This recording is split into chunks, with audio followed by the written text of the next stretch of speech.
Okay,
we're gonna try it again. Try it again.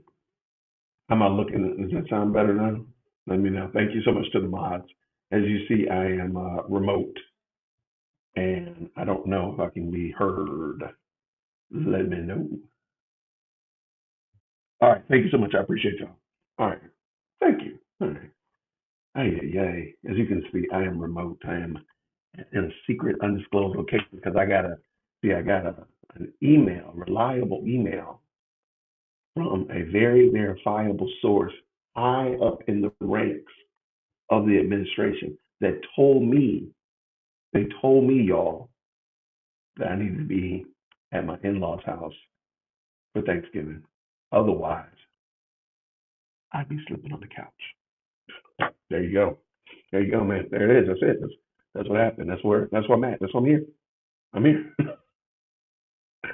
Anyway, y'all. So hopefully you're having a great Thanksgiving week. I don't know if you're traveling, you're staying put, you're going somewhere, you're just going to your couch, whatever. Enjoy yourself. Take some time off, breathe, unwind, all that kind of good stuff. The bad sound.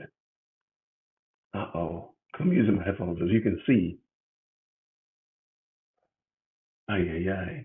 All right. I don't have a portable mic yet. Let me just check real quick. One second. I'm getting bad feedback. Okay, one second.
All right, back up in the building. All right, let's try something else out.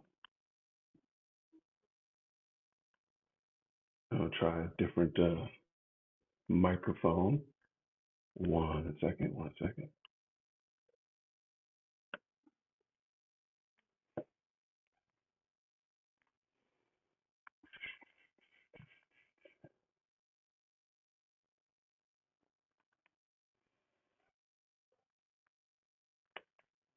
All right. I don't think I have another microphone that I'm going to be able to use. If the mods can let me know, do I sound okay? I don't think it sounds like I don't sound good. That's not good. It's serendipitous. This is the way it works. This is the way it goes. That's why I wanted to jump on early because I knew I was going to be on my computer and I knew I was going to run this risk.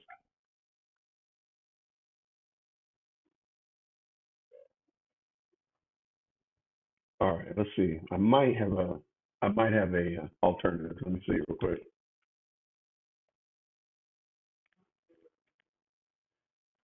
It's connecting. I don't know if it's going to act right or not.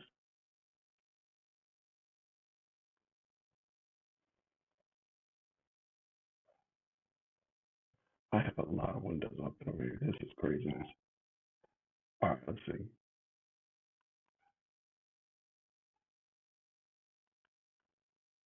Mm-mm-mm.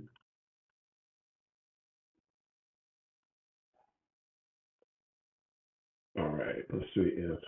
So you're saying that the audio does not sound good right there. Hmm.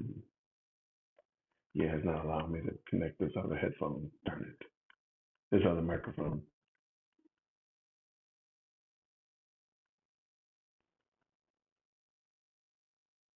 I don't know, man. I miss the Israeli checks, yo. I miss my Israeli checks. What in the world? All right, let's see real quick. Mm-mm.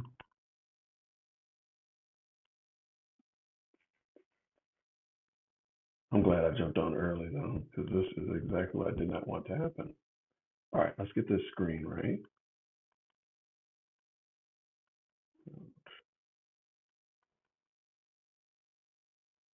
Okay, I do sound fine. Okay, let's roll with it. We gotta roll with it today. Sorry about that, y'all. All right, we got chicks on the right. I'm gonna bring them in and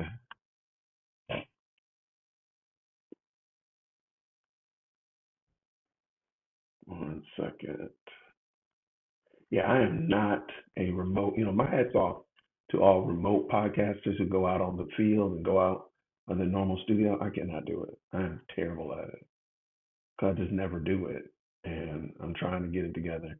And clearly, I'm not doing a great job today. So, but I'm glad I jumped on early. So I wanted to see if I was going to have any problems. And lo and behold, I had some problems. All right, let's see. Appreciate y'all. Thank you so much for hopping in. Let me make sure my screen share is set correctly.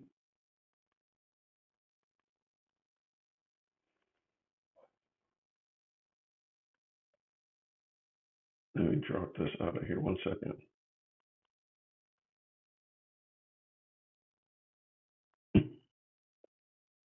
No, I don't have my maroon shirt on. I put it on black so it wouldn't.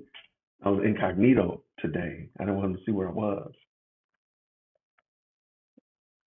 It's funny because I went to visit one of my daughters, took her to visit one of her friends in college here, and apparently the school colors are brown and gold, but everybody wears maroon. It was hilarious. It was hilarious. There was a lot of students walking around in these maroon shirts, and I said, "Hey, little girl, why y'all all wear maroon?" They're like, "It's like maroon." I thought that was comical, given the fact that, of course, you know, in the world that we're currently living in, these people have been suspects. Public enemy number one. All right, I think I got this looking fairly decent. I think it looks right. All right, I don't know if your girl is going to go live or not, and that's just what it is. I don't know. Maybe she took a break. Maybe she's using the whole uh, the Macrones are coming after me as content farm to keep her in the zeitgeist while she's off for a week. I don't know. This is wild. So anyway, let's get this popping. Okay, what I'm gonna do is we're gonna do chicks on the right. They had a pretty good summary of the weekend's hijinks and shenanigans, and we'll use that as our jump off point. I don't see your girl coming on at the moment. So I'll just keep my eyes out for her. But hey, jump back over here. I just deleted the screen. I appreciate everybody who jumped in. Thank y'all so much for hopping in with us. Let's get ready to do this. Now, I do have to admit, it is difficult to see all of the comments. So if I do miss any, please don't hold it against me. I will have to do a special comment read show or something like that. I don't know. Comment reading episode is crazy, Jason. All right, let's see. We got this popping. All right.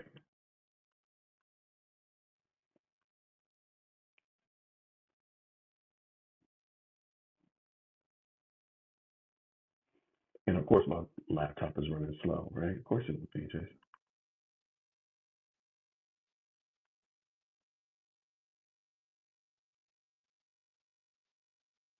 Really? They were asking PBP to talk about that? Why? PBD to talk about that? Why?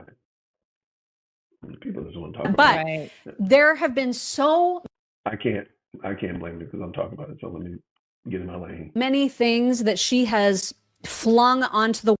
Okay, y'all could just double check real quick. Green hearts in the chat that you can hear.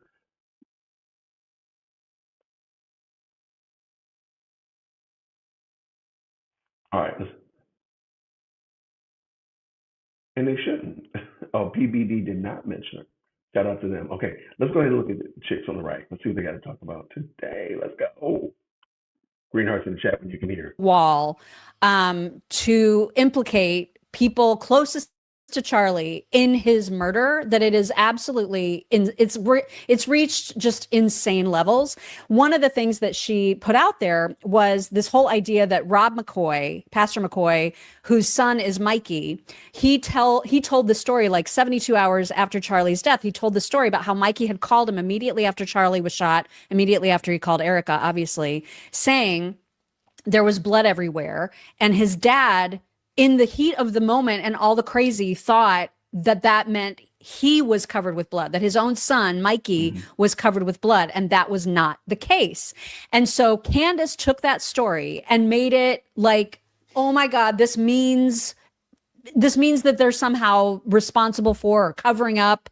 It's also stupid. Everything that she like gloms onto is so ridiculous. And to give an example of how ridiculous it is, that she doesn't just assume that the most logical explanation is the right one. Correct. We have those guys themselves talking about it on Charlie Kirk's podcast. And I thought this was really important to share because it is such a simple explanation. Here it is.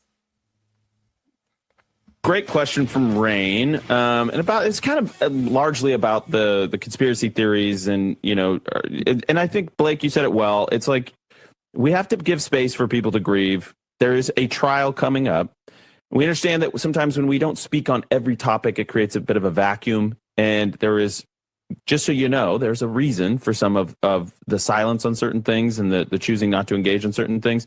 But I loved Rain's heart, and you could tell that she is grieved just by Charlie not being with us and the anchor that Charlie was in her life, but also the fact that she wants to carry his mission forward, and she wants everybody to be unified and on the same page. So, Mikey, I don't know if you want to add anything to that. Yeah, I mean, Andrew, you said it.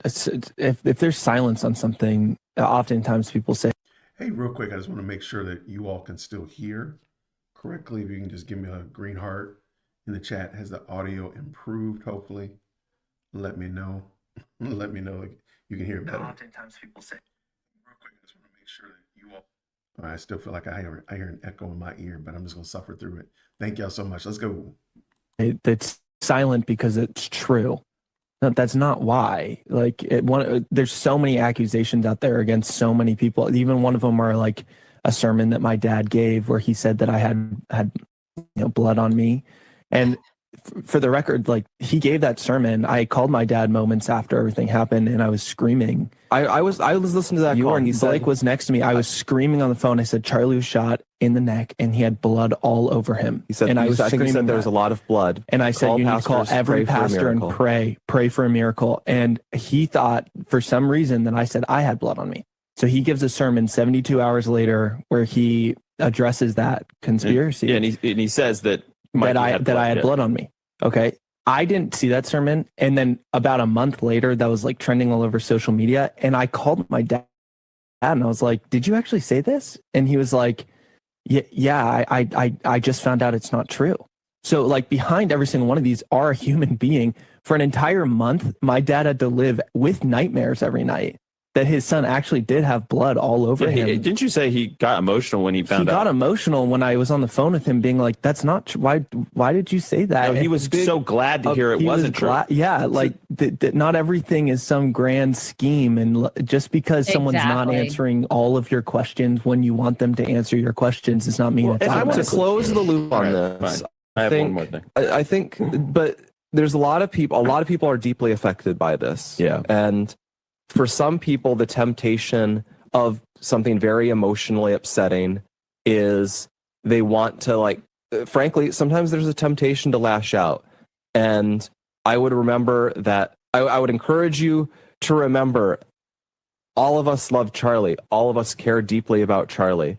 It is fundamentally, I'll just say it is fundamentally outrageous and insane to say that any of us would have wanted Charlie dead or wanted anything bad to happen to him. Right. And when we get emails where people just say, you killed Charlie, or like, you're lying about everything, I would strongly encourage those people to reflect on what is motivating them to do these things. Yeah. I'm so glad they said that. I'm so glad. Yeah, I am too. Because, man, people are just out of control. Yeah. I mean, at this point, to me, the followers of hers are in a full blown cult. That's what they're all acting like. Yep. That's what she's acting like. Mm-hmm. And she's enjoying bizarre. I mean, listen, the truth doesn't make her as much money. It doesn't. It simply doesn't. Period. It doesn't. And her followers are like cats chasing lasers on walls. Mm-hmm. And that's such a weird analogy, but it's true. Shout out to him for sure. Let me also add and point out, I hate to say it. Hey, by the way, thank you so much for being in the best live channel on the internet. You know, the Candies, y'all get front row seats. So come on up here to the front of the church. A lot of people who follow Candace Owens care nothing about TPUSA. They care nothing about Charlie Kirk, nothing about what he was doing, anything of that nature. They don't care. They just want that fresh meat of gossip. They just want that juicy bit of seeing somebody who's a quote unquote conservative, seeing somebody on the right, seeing a Christian get decimated by all of the shenanigans that Candace Owens, allegedly, who was his friend, keeps throwing out there. It's just something to think about. Let's finish this up. It's literally what it's become, because it is something different every freaking day. And you can't tell me otherwise. That's what's happening. She's all over the place. All over. And she never closes any of the loops, right? Like, so remember way back when she was talking about how Netanyahu was lying about the letter that Charlie had written him. And then the full letter came out. It was verified by the team that you just saw on the Charlie Kirk show as real. And then she just goes to the next thing. She doesn't ever own that she lied about that. That was, she completely mischaracterized it, but who cares, right? Because now she's on to the next laser dot. She lied about us. That's enough for me. She lied about us. Mm-hmm. I mean, at least I can tell you wholeheartedly that was a lie, because it was. Yes, we are not deep state soldiers. We're not. Surprise. I know, right? So I mean, like, she's capable of lying. She does it all the time. All the time, because you need to be prepared for any potential emergency or disaster. And now that all kinds of socialists are getting into office, I feel like that's imminent. That's true. You know? You in danger, girl. That's right. Yeah. And also fall weather, fall and winter. I'm thinking about fall and winter now because it's finally starting to cool off here in Texas. And this is when I start thinking about ice storms in the next few months. Oh, I thought you were going to say that you started thinking about soup. No, that's you, Mog. She's always thinking about soup and banana chips. Are you ready? Yes, I'm ready. So there's like in January, February, inevitably there's like some sort of weird ice thing that happens here. But it's crucial to prepare for any sort of emergency, because we've lived through some crazy stuff since 2020, y'all. All of us have, no matter where you live. And it's good to have a stash of emergency food on hand at all times, because you never know when you're going to lose like power and heat. And so we always have a 72-hour emergency food kit in our storm shelter. ReadyWise also has a 1-month food supply and all sorts of, they have a ton of stuff on their site to get you prepped. If you're into prepping, this is the place to check out at readywise.com. They are the place. And then with their food, all you got to do is mix with water.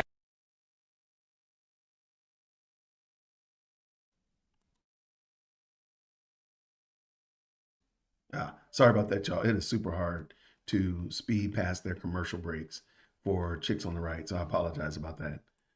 So we're just going to learn today about food preparedness and all that kind of good jazz, because it's hard for you. Emergency food supply today, and get all the other stuff too. Okay. And it's also great for Christmas presents. This is cool stuff, right? ReadyWise.com for 10% off, code Chicks10. Do it.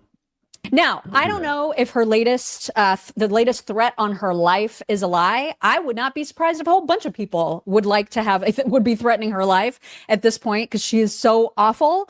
I don't want her. I don't want anything bad to happen to her. But the things that she's saying now they sound kind of crazy. Yeah. So if you could read her initial tweet about this new threat, here it is. Urgent. 2 days ago, I was contacted by a high-ranking employee of the French government. After determining this person's position and proximity to the French couple, I have deemed the information they gave me to be credible enough to share publicly in the event that something happens. In short, this person claims that the Macrons have executed upon and paid for my assassination. Yes, you read that correctly. More specifically, that the green light was given to a small team and national gendarmerie intervention group. I am told there is one Israeli that is on this assassination squad. Of course there is. Formalized. Again, this person provided concrete proof that they are well placed. Let me jump in real quick. I just want to say something. Remember the email, the infamous email with the 920 building in it, right? Remember, she said that she had that for weeks, and she spent weeks verifying it, only to be proven false and that it was wrong, right? And she spent weeks on it. This email, she allegedly had 2 days, and she did all of this legwork. And this is far more important, let me just say. She did far more important. So why should we believe if you did weeks of research on that 920 building story and it still came out false, and we think you got punked? Why are we to believe that you got this email 48 hours ago and you didn't also get punked? Just something to think about. Like, it's not working well for her. Her track record is not good. Within the French government apparatus. Further to this point, this person claims that Charlie Kirk's assassin trained with the French Legion 13th Brigade with multi-state involvement. Journalist Javier Poussard's life is also at risk. This is deadly serious. The head of state of France apparently wants us both dead and has authorized professional units to carry this out. I ask that every person retweet and share this. I do not know who in the American government can be trusted, since this source claims our leaders are aware, but I have more specific information which is definitively verifiable should they care to reach out to me. To the brave official in France who did this because they were so moved by the evil of Charlie's public execution to risk their own life, may God bless you. Truly, let all be revealed. So wait. So the French Foreign Legion folks were Jewish, and did they all come equipped like with the Jewish space lasers with the bees? I'm just curious. I don't know. Well, we just know of one Israeli that's involved. And did the but now France is wanting her dead. Did the Macrons have a personal beehive? I'm just curious. I have so many questions. So many. Well, like, just think about this. There are so many complexities to this that I just want you to think about it. Let's can we get full screen, Jason? There we go, full screen. Just think about it. If the Macrons are embroiled in a lawsuit against her and they put a hit out against her, they were running the risk of actually winning that lawsuit. So why would they forfeit the lawsuit, winning it, to delete her and now become criminals? But let's just say that they weren't going to win the case. Why would they not have already gone ahead and done this before? Why are they waiting till now? Instead of even suing her, why didn't they call John Wick before then? Why didn't they call Jason Bourne before then? Why are they waiting till now when all the eyes are on them? Everybody sees a lawsuit, and now they're going to do that? That doesn't make sense. But let me ask you another question. This is just the questions that come up. Why?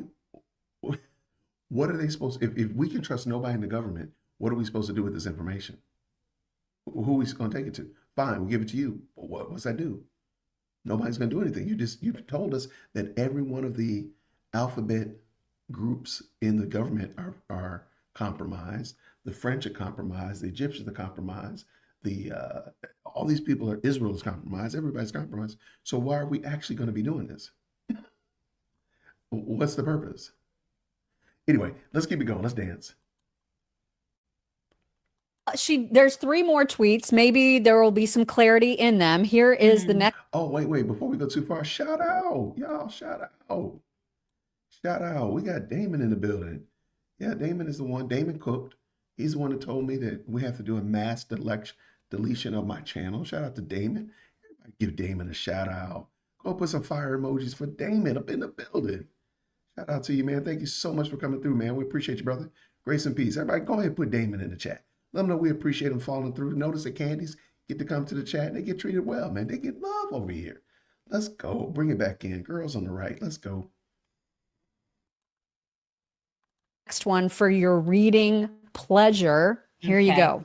All right. There will be no official response from the, how do you pronounce that? The Élysée Palace, because what I have shared is true.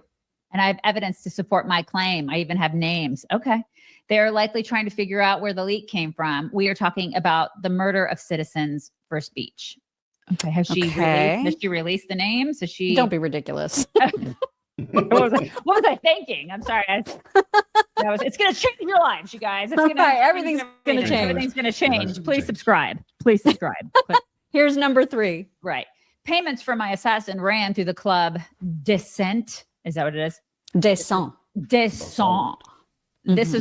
is what I have been told. This means there is a paper trail, and I would encourage the patriots of France to do what you can to uncover it. Please remember that there is both a female assassin and an Israeli assassin that were picked for this operation. These are joint state operations. So it's the United States, Israel, and France are all in cahoots to assassinate Candace. Right, because she's that important. She's very, very important. Guys. Very, very important. Here is another one. Right. It is not a coincidence that the French Legion. So hold on.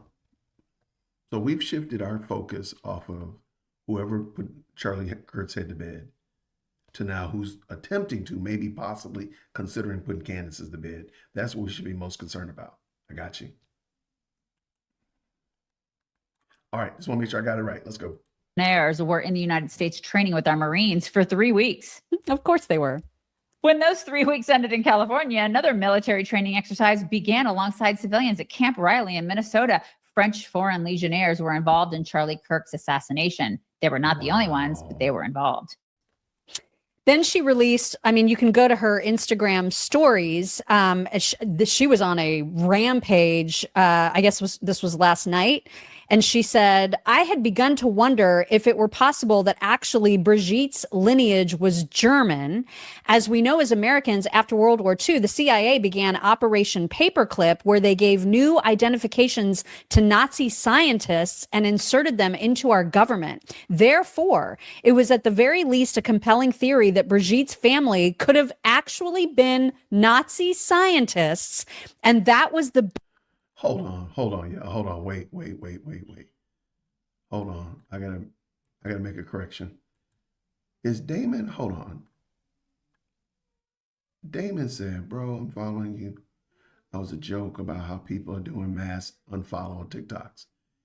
Damon, if that's what you're doing and I misunderstood that, let me on behalf of the J-Wit podcast say I apologize. I didn't mean to burn you up like that, brother.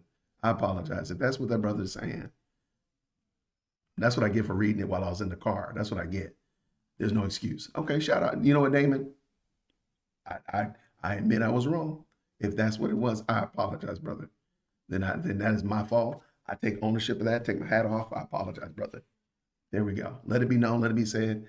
Jay Witt is willing to acknowledge when he was wrong. If that's what you're saying, brother, I'm reading this little small screen over here plus this. So I apologize if I misrepresented you, sir. Thank you. I apologize about that.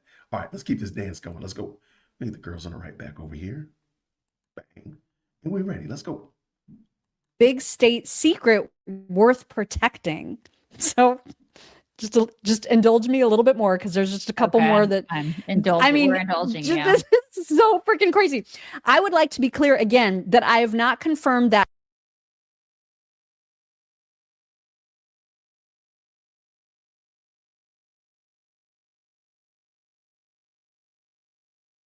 tip, but Brigitte having a connection to Israel somehow would make sense given the protection he is afforded and the extraordinary lengths taken to guard something so obvious like her true gender. They seem willing to kill over the secret, which signifies to me that her true lineage is from a powerful family. Israel is the only nation that I feel has the pull to demand that Trump call me. It is also the nation that would have had Sergio Gore call me and Charlie Kirk.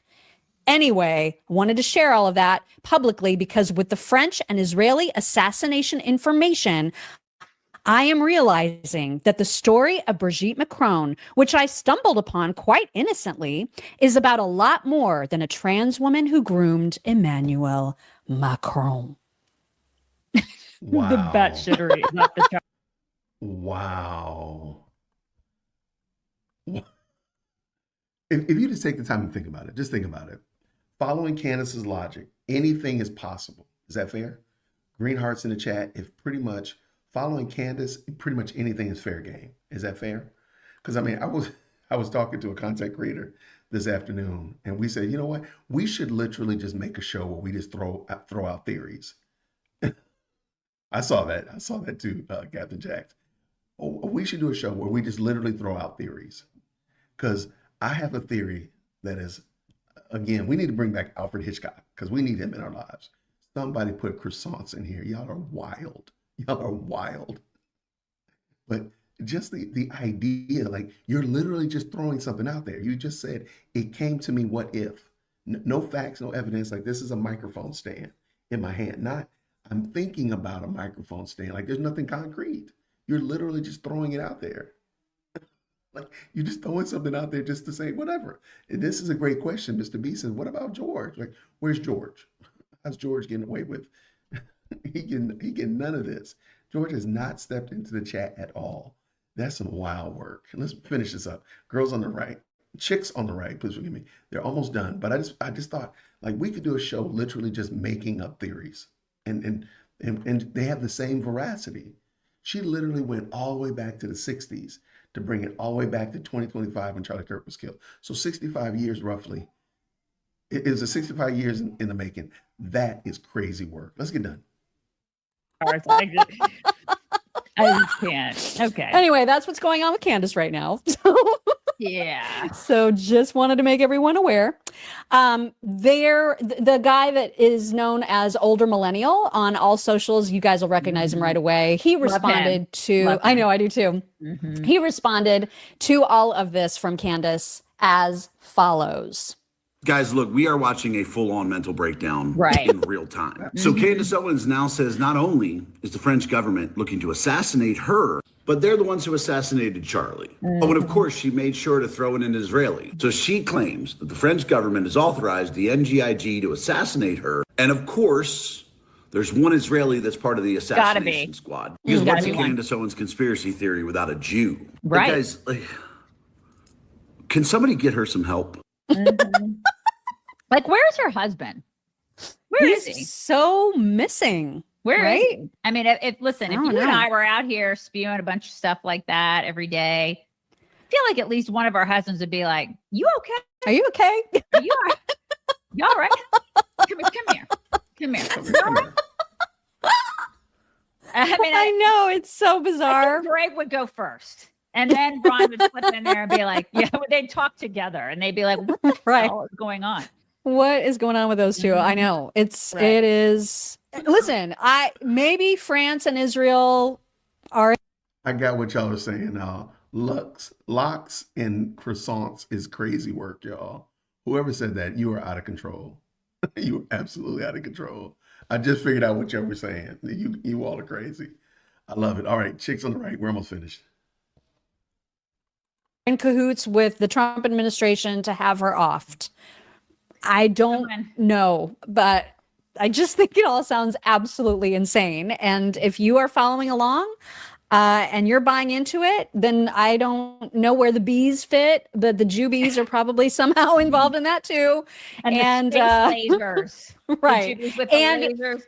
Right. And a very bloody Mikey McCoy. He's also involved. So all over the place. You guys. This is some wild work. This is some wild work. Okay.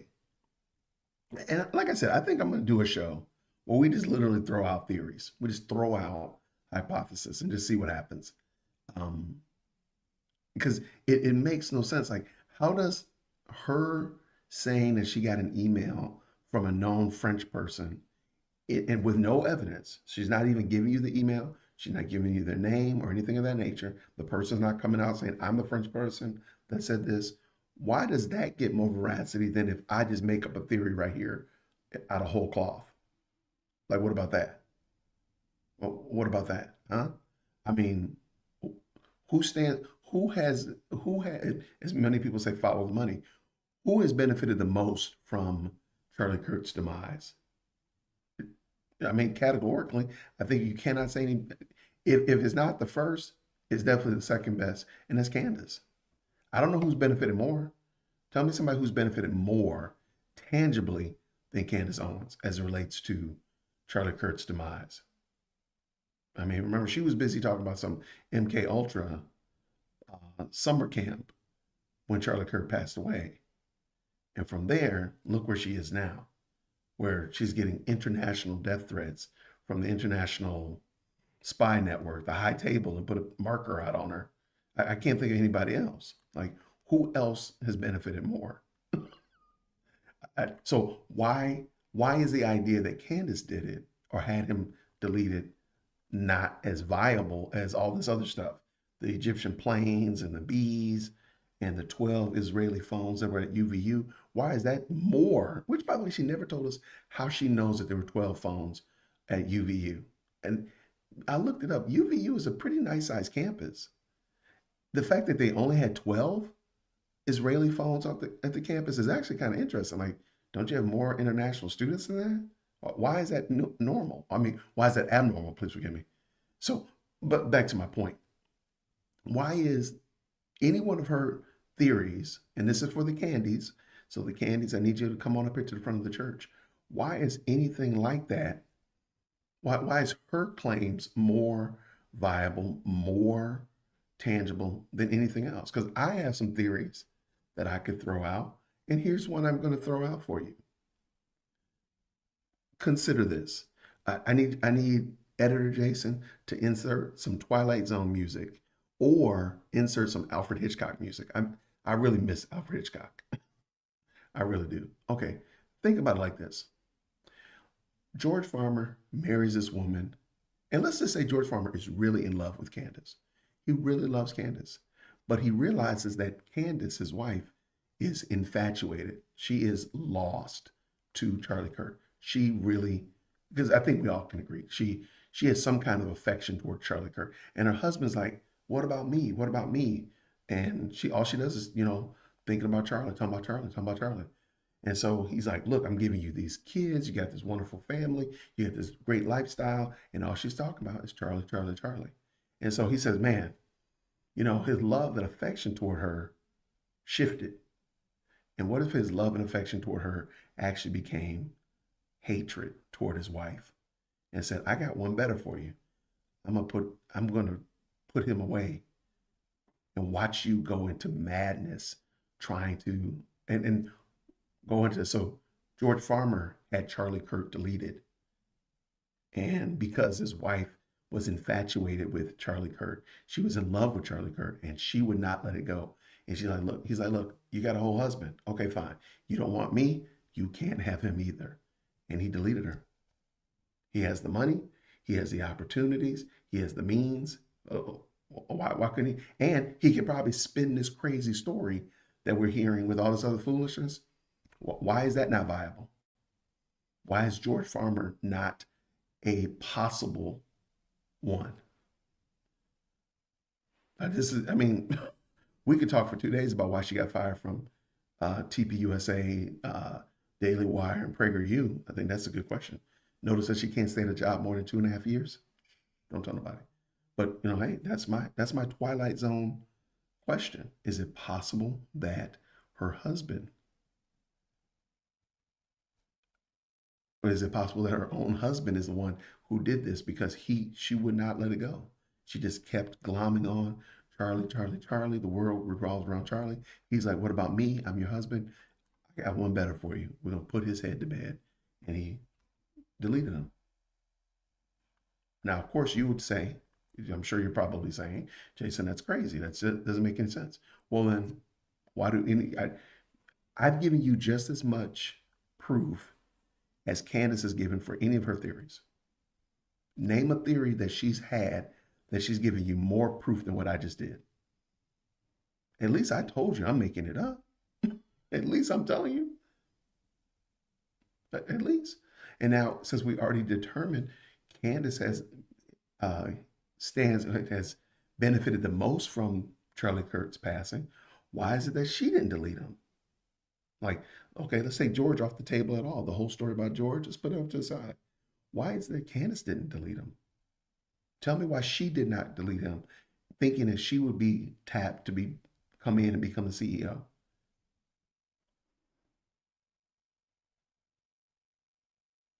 But like, tell me why. There's no way. Like, this makes perfect sense that she probably had something to do with it, because she's benefited the most from it, if nothing else. But again, I'm just gonna ask the question. That's just a theory. I just threw it out there.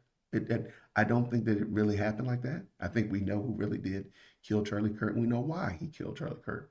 But notice, Candace could very well be. This is not a crazy idea. Maybe the FBI should look at it. Maybe the Secret Service and Homeland Security and Utah Police Department needs to look into it. Maybe Candace actually had something to do with it, because Charlie Kirk refuted her. I mean, not refuted her, but requited her advances. He was not going to, he was married to Erica. He was not going to leave Erica for her or anything of that nature. So therefore, she had him deleted. Tell me, I mean, again, what evidence have I given? How much more evidence do I need to give you than Candace has given you? You've seen no emails. You haven't seen a text message. You haven't heard a call from somebody saying that this happened, this, that, and the third, except these from her tip line. But let's just be honest about her tip line. It's very possible her tip line has been clowning her from the beginning. From the very beginning. I have a theory that I really like this one, though. I really want to take the time and unpack it. I got a couple people helping me find the clips, but I want to look at her tips from the moment she came back when Charlie Kirk was killed.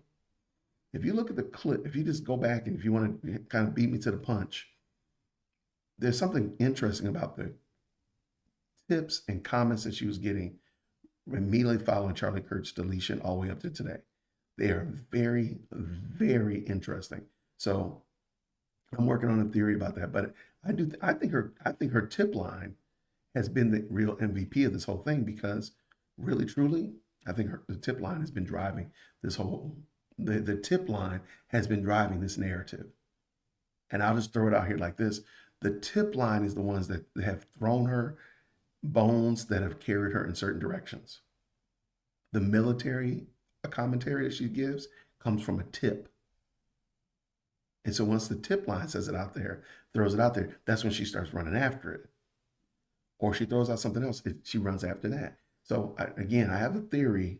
And again, I think this one actually is viable. I think her tip line is her biggest op. People say, Jason, you hate Candace. No, I think her tip line hates her. Even, I don't hate Candace. I pray for Candace. I think her tip line hates her way more than anybody else could, because they are playing her.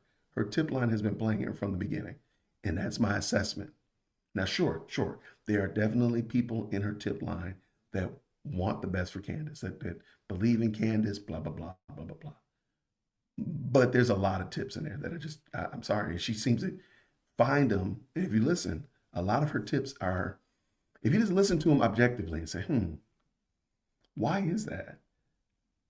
They're playing her. I think they're playing her. So that's why I say, I think her tip line is probably her biggest op. I know that sounds crazy, but I'm gonna work on my theory because this one actually I really do believe. I do believe this one, so I want to make sure that I can find it and I can prove it from her tips. But the thing about George Farmer, I mean, it sounds like an Alfred Hitchcock movie, man. Truth be told, the thing about her deleting them because she's angry. I mean, is it possible? It's possible. Sure, sure, sure. It's possible. However, do I need to give you more evidence? That's my question. Do I need to give you more evidence? Because if I need to give you more evidence that George didn't that George didn't delete Charlie, or that Candace didn't delete Charlie, how much more evidence do I need to give? And can you ask for Candace to give that same amount of evidence? That's all I need.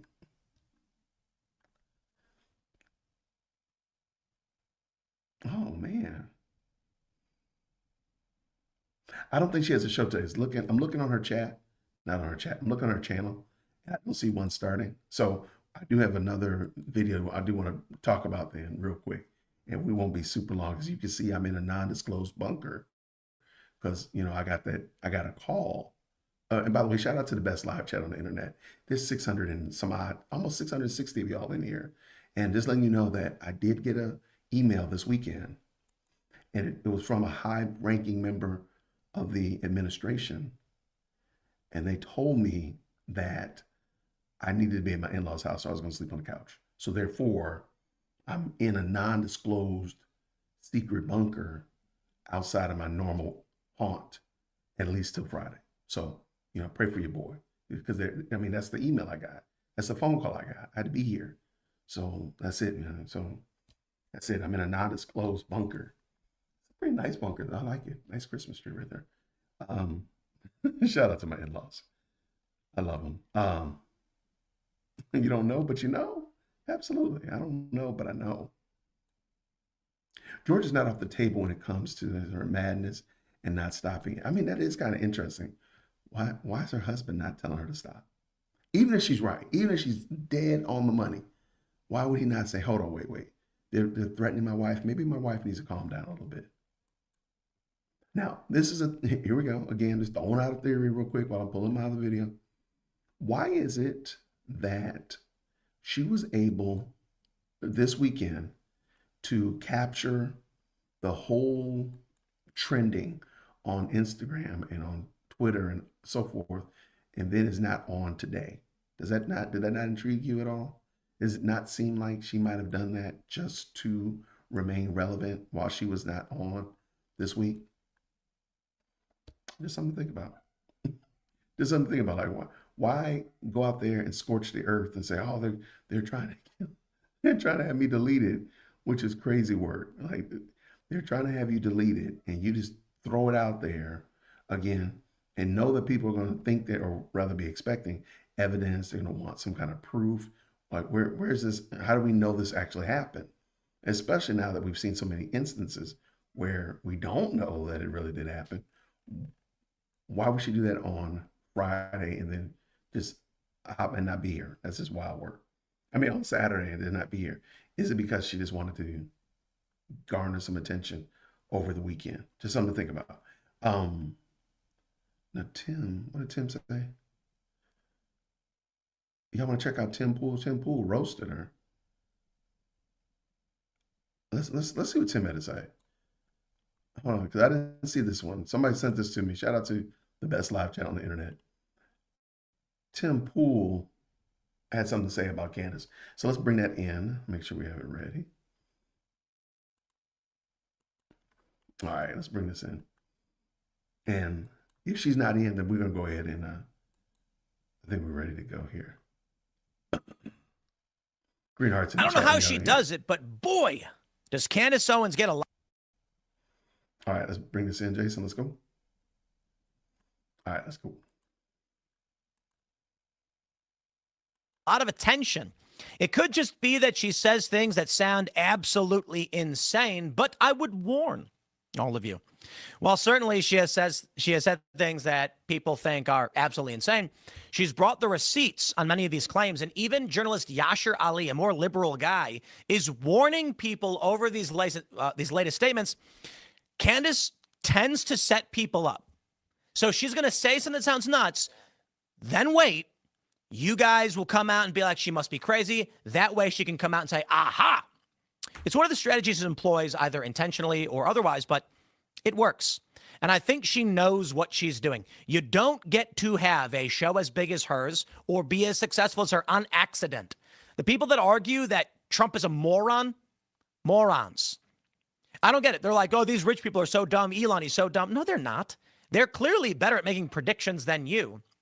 My view of Candace is that I'm willing to bet she sits down, they go over the stuff they have meticulously, and then instead of just releasing all of it, she says, let's release this.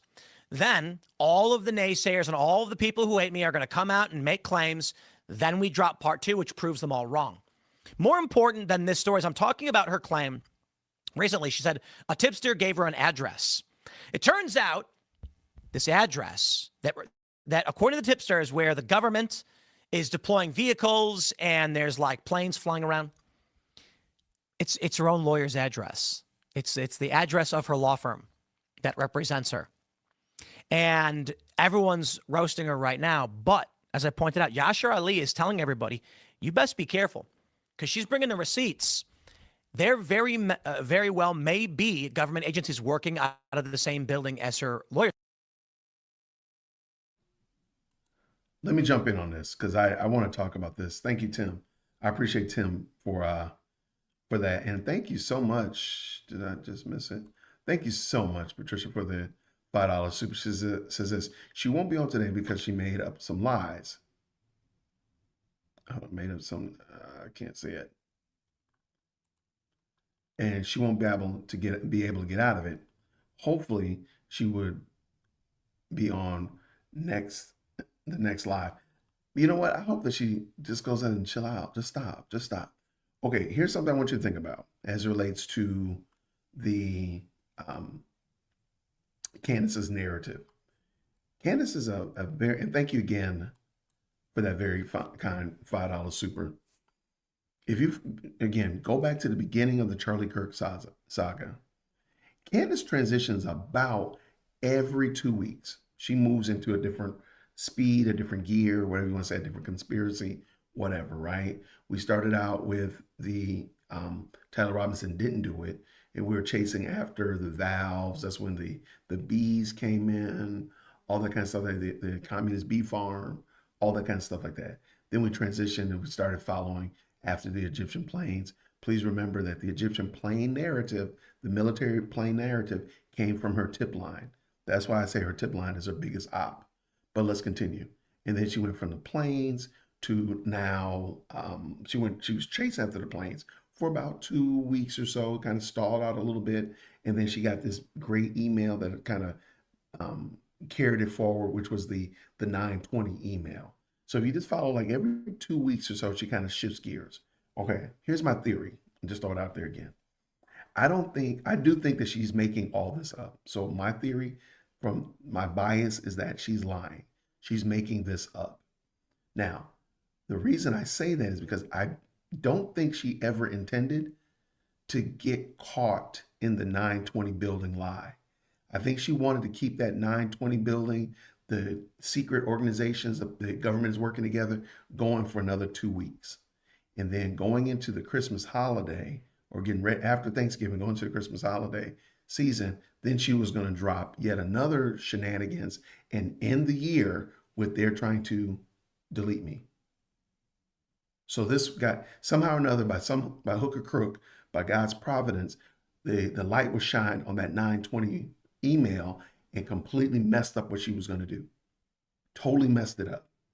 And now she had to move forward with the whole they're trying to delete me scenario. And now, because I believe, if I'm not mistaken, and somebody can correct me, the judge is going to make a decision about her Macron case dismissal is supposed to be next week. And y'all can please double check me, make sure I'm right. So she intended for that case to be dismissed because she's betting on a star that the Macron case would be dismissed. And from there, she's going to be like, now they're trying to delete me. See, that's where it was going to go because they lost the quote unquote defamation case in the United States. And now they're trying to delete me. But because the 920 email and the 920 building story imploded, pun intended, imploded so quickly, she had to move forward on that plan and move that now, because it doesn't make sense that the Macrons would delete her when the cases are dismissed. Like, why would we delete her? We're about to win this case. If it goes to court, we're going to win. Or, I mean, like, what are we doing here? So I think that's what happened. That's my theory. I don't have any proof, but neither does Candace. I can say that, somebody in high ranking in the military sent me that email and told me all this, and then there we go. And you'd have to say that I was wrong. But how could you prove I was wrong? Just like you can't prove that Candace is wrong, right? There we go. So we got both of them are valid then. So I really don't think she intended for the 920. I think the 920 building story, that rug pull, messed her up. And she was really thrown off. And if you watch Friday's show, you can tell she was off her game on Friday. She was totally off her game. And so there, all the other stuff, everything else, the Israeli training with the French, they're doing a little potluck with the Germans, a little pond hopping with Egypt, all that kind of stuff really just imploded because she didn't expect that 920 story to fall apart like it did. That's what I think happened. That's my theory. Let's go. Back to Tim Pool. Shout out to Tim Pool and the most electrifying live chat on the internet. Hit the like button. Let's go. That being said, I still have a lot to comment on in that capacity. And the first story, of course, it's from Mediaite. Psychiatric breakdown. Candace Owens brutally mocked over bat-ish claim the Macrons and one Israeli are trying to kill her. Do they actually have the clip here? They don't, but everyone's just calling her nuts. All right, let's see. Let's see why. Candace Owens spent the weekend being brutally mocked over her latest conspiratorial claim. In a barn burner of a tweet fired off Sunday, Owens wrote the following. All right, let's pull the tweet up and read it right from her account. Oh boy, this is a doozy. Next time, I'll just plug this into a voice AI. Notice that, again, like I said earlier, allegedly the 920 email came to her weeks before, and she spent weeks, quote unquote, vetting and checking and making sure that the 920 email was legitimate. But this email, she got this 48 hours ago and she had to upload it. Okay. All right. Okay. Even when you had the 920 email and there's some key pieces of information in there that completely decimates your story, dare I even say makes you look like a Fed, makes like your attorneys look like a Fed, or so on and so forth, you want to skip over that. But this email we're going to run with. Okay, got you. Of Candace Owens, so she can say it herself. I'm kidding.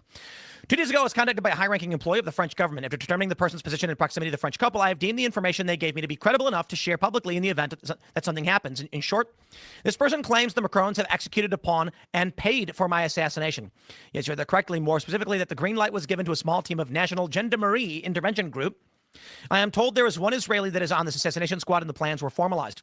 Again, this person provided concrete proof that they are well placed within the French government apparatus. Further to this point, this person claims that Charlie Kirk's assassin trained with the French Legion's 13th Brigade with multi-state involvement. Journalist Xavier Poussard's life is also at risk. This is deadly serious. The head of the state of France apparently wants us both dead and has authorized professional units to carry this out. I ask that every person retweet and share this. I do not know who in the American government can be trusted, since this source claims our leaders are aware, but I have more specific information which is definitely verifiable should they care to reach out to me. To the brave official in France who did this because they were so moved by the evil of Charlie's public execution to risk their own life, may God bless you truly. Let all be revealed. 38.4 million views. Again, that's my question. Like, why are you asking people to retweet this instead of giving information so that we can call the officials? Like, it would make sense, even if you thought they're shady. Like, if you gave out the information, like, here is the email, this person has to be willing to put him or herself out there on the line. If they can't do that, then why are you running with this? That's some crazy work. Thank you so much again, Avengers Assemble, for the $5 super. It says this: Happy Thanksgiving, Jason Whitaker family and the J Whit peeps. Grace and peace. Grace and peace to you as well, sir. Thank you so much. Let's see how Tim wraps this up. Let's go. 96,000 retweets and I am so done. I have to do this. I have to do this. I'm going to reveal the truth. There is an assassination plot against me. This is not a joke. Indeed. I have been informed by numerous security professionals, and I ask everyone, share this video, because I might die. That's technically true, but the person trying to kill me is, as far as we know, just a bunch of random wackos on the internet sending us death threats. I don't have any information to implicate any government in wanting me dead. Although I have to imagine any government that wants to kill Candace or anybody else, terrifyingly, it's not that hard. So MIA says, what Candace just revealed is a full-scale 9/11 level emergency for her personal safety. This is a full-blown assassination threat, and anyone with a beating heart should understand she needs maximum protection and prayers. Okay, I guess, I don't know, maybe, whatever. What a weird world we live in. She responded, MIA saying, exactly 1 year before they murdered Charlie, they tried to murder me. Americans are being assassinated on American soil, and agencies within our government are aware we have lost this country. All right, well, listen. A lot of people are roasting her. I just need to point out, the U.S. government has assassinated tons of people. Governments kill people all the time. I don't know why people think it's actually that crazy that somebody would a government would want to kill Candace Owens. I mean, she called Bridget Macron a man. This is my only question. I agree with that point, and you're right, Tim. Governments do nasty things like that.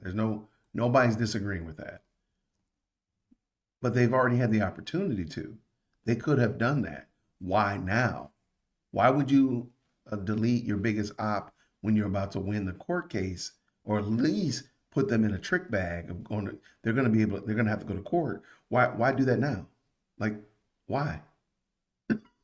You could have done that when they first started, instead of even bringing the lawsuit in play at all. Why didn't you just go ahead and put their head to bed? Because by doing this, you bring the attention to yourself. If you had put her head to bed before you sued her, people wouldn't have known.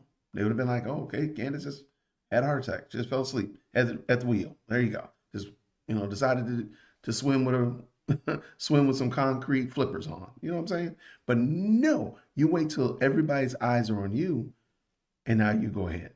Okay, see? That's what I'm saying. It doesn't make sense. It doesn't make sense. Now, am I saying that is it beyond the pale of possibility? Absolutely not. Absolutely not. Any government could, any bad actor could. But you know what? Also it could have been a gay, transgender, furry, radicalized young man that killed Charlie Kirk. Yeah, it could have been. It could still be somebody on the left that thinks that Candace represents the right, which I don't think anybody really obviously does, right? But why is that less of a option than just anything else? Like, for real? Like, really? Really? France is really that upset about it? Really? That they're going to put her head to bed? And they didn't already do it? They could have already done it. And this story is so elaborate. They got how many different governments? We got Egypt, Israel, Germany's catching strays, France, the U.S. Who else? At least five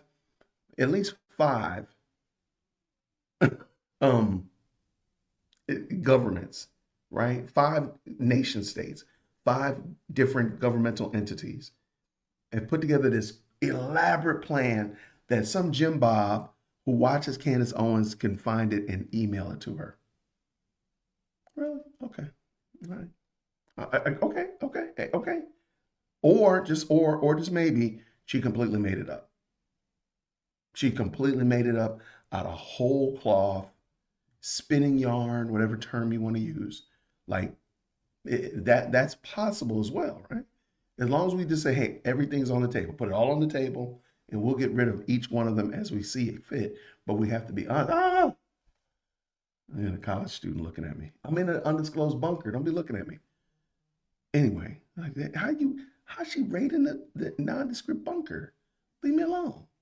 My sister-in-law has French doors on her office, and everybody can see me. So I'm like in a fish tank. Anyway, but you got my point. Why is that so far-fetched? Why is it so far-fetched that The person that's in jail in Utah is the person that pulled the trigger on September 10th. Sure. It could have been a communist bee farmer. Sure. It could have been the Ninja Turtles. Absolutely. It could have been the Egyptians. No question about it. The Germans and the French. Yeah, I got you. It could be. But it could also just be who we know in front of us. Is that Occam's razor? Is that what it's properly termed? Like, we could already have exactly everybody, and all the major players are in play. All right, let's go. And they sued her to stop, and she won't. So it could be personal. But I'm going to stress this again. Mossad has killed lots of people. There's a story about, it's called the Isdal woman. It's a woman in Bergen, Norway, who was found dead up on like a mountain near the city of Bergen. I did a mini doc on it, and I'll tell you what's really interesting. The video's gone. No, this is for real. So I went to Bergen, Norway several years ago. It's maybe even like, 7 years ago. Got invited to a conference. Man, it's like 10 years ago, actually. And while I was there, we were like, what can we do so we're not just at a conference? And so I and a producer said, let's find a local story. And we found this murder mystery called the Isdal woman. In Bergen, Norway, a woman was found dead. They didn't know who she was. She had multiple passports, and it looked like she died of smoke inhalation or something. There are theories. One of the theories is that this woman was Mossad, and that she was being dispatched from Israel to go and kill Nazis who had fled or escaped, killing collaborators or otherwise. Only this time, her target got the best of her. Now, the funny thing is, it's a local murder mystery. It's well known, and it's very interesting because it's related in some ways, or it's similar to the Talmud Shud case. A man washed up on a beach wearing strange clothes with like a note. They found a briefcase with a bunch of passports in it. They don't know who this guy is. People think this is spycraft, espionage, fake identities. Much easier back in the day. Now you use the internet, I guess. The funny thing is, this video's gone. That's right. It was on my YouTube channel. I loved the video. It was a well-produced little mini doc, and it's gone. And I don't know why. Seriously, it just is gone. Fascinating. One day I was trying to show someone, because I like telling the story periodically, it's a cool murder mystery, and I went to my channel and couldn't find it. For some reason, this video where we said an agent of Mossad may have been killed trying to take out former Nazis was removed. Who knows? Who knows? The point is this. Okay, and hear me. That's a very interesting story. And I'm by no means am I not saying, don't hear what I'm not saying. I am not saying that there's no possibility at all that a foreign actor would not take out an American anywhere. No lie at all. No lie at all. I totally believe that happens. This is my only question, though. Why would Israel want to have taken out one of its biggest supporters? Even most people have to be convinced that Charlie wasn't supporting Israel. He was changing his position on Israel. That wasn't known. So why would they want to delete him if it wasn't known that he was changing his position? Let's just say his position was changing 100%. He was doing a 180 on him, right? Most people didn't even know that, but let's tell the truth. Most people didn't even know who Charlie Kirk was. Shh, don't say that out loud. I'm just saying, like, he wasn't everybody's universe. So therein is that little nugget of problem there. But let's go back. So why would they put their biggest supporters head to bed and leave Candace there? That's what you got to make sense to me. Make that make sense. Candace has been saying all kinds of reckless stuff about Israel. So why would they leave her, but they would take Charlie Kirk out? Help me make that make sense. But let's just say they're doing all the nasty, gnarly stuff that we're saying. Okay, all that.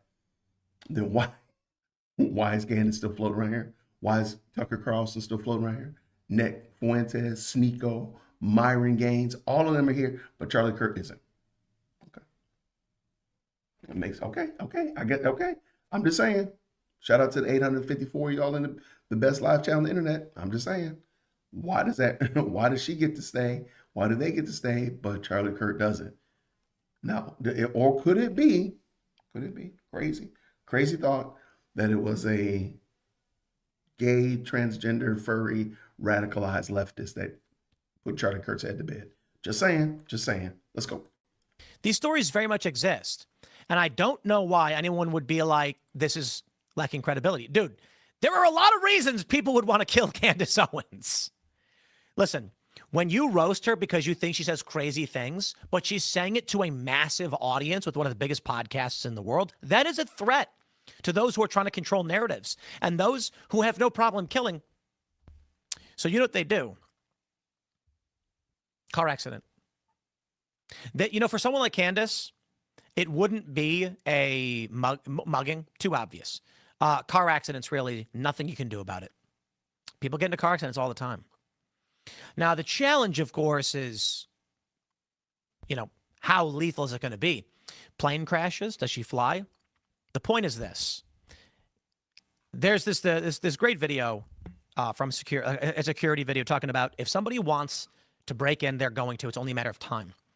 You can put 50 locks on your bike.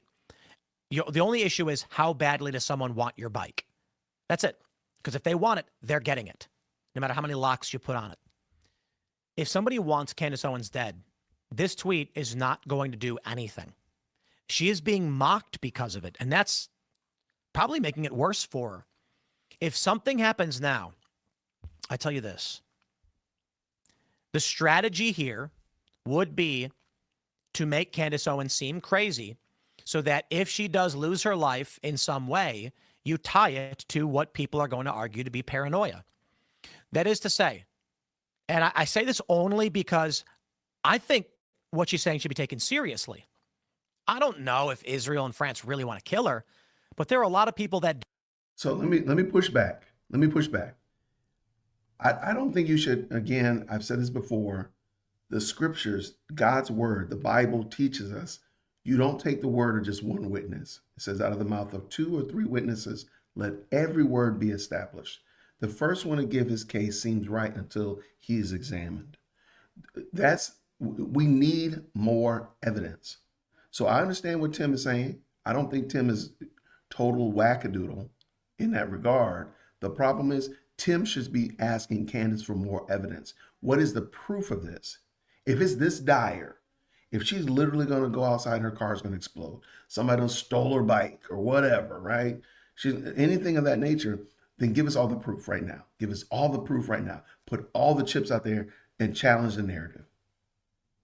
That's it. Put all of the evidence out there. Here's everything. And let it go. And then if anything happens, then of course we already knew, like, we knew this because Jacques Cousteau had already emailed her and told her. The Pink Panther was sending her DM saying this is what's going on, and so on and so forth. What's the inspector from Pink Panther? What's the name of the inspector or something? Mr. Magoo, whatever. But my point is this. We don't have any evidence, though, Tim. We don't know anything more than what we knew yesterday about this. Nothing. We're just taking tweets. Just taking tweets.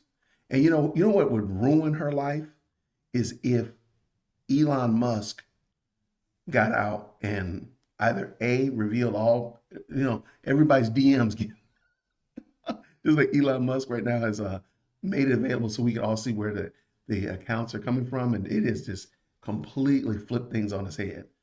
I think if Elon Musk put out there and say, hey, we're gonna put out all of Candace's DMs so y'all can see it. I know that's evasion, but you got my point.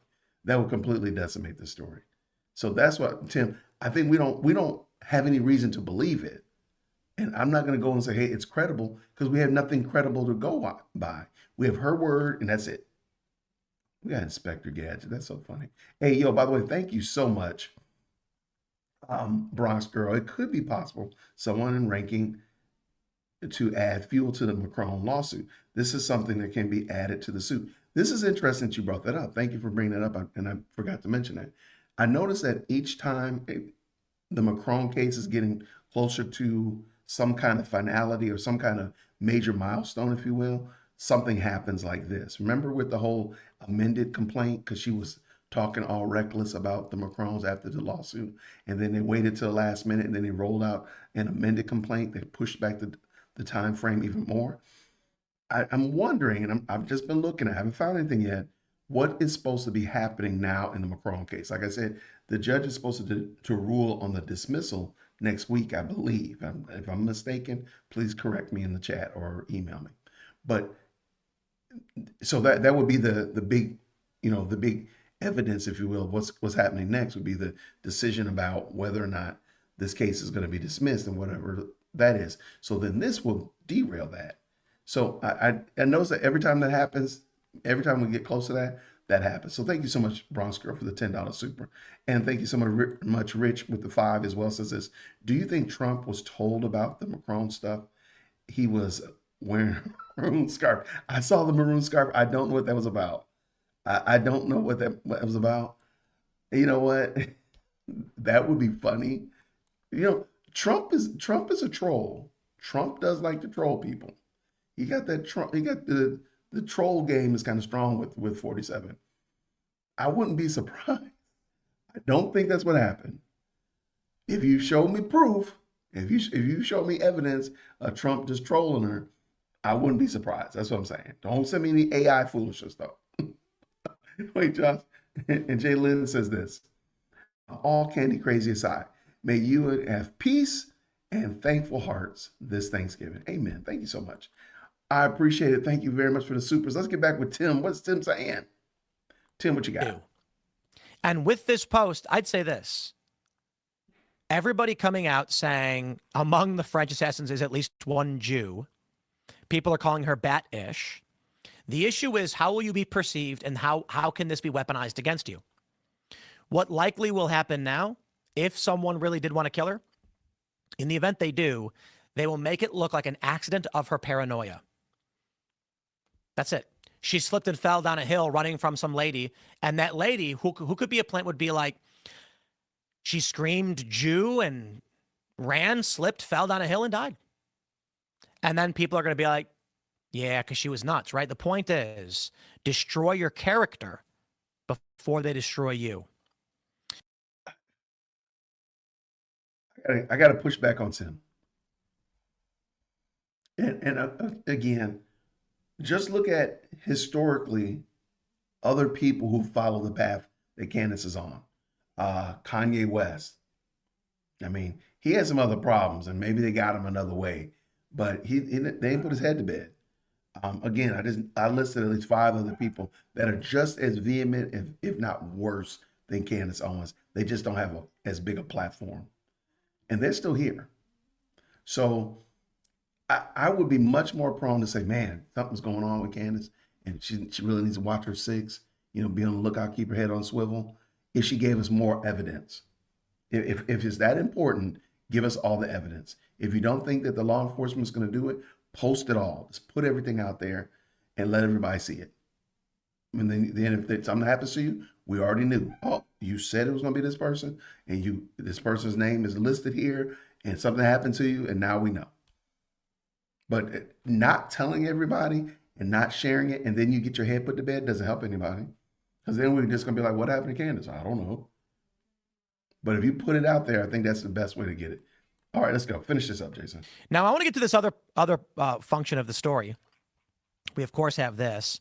But if you search Google for Candace posts her own lawyer's address, you get an AI overview that reads, Candace Owens posted the address of a law firm, which she mistakenly identified on her show as the location of the FBI and DEA in Wilmington field offices after being pranked.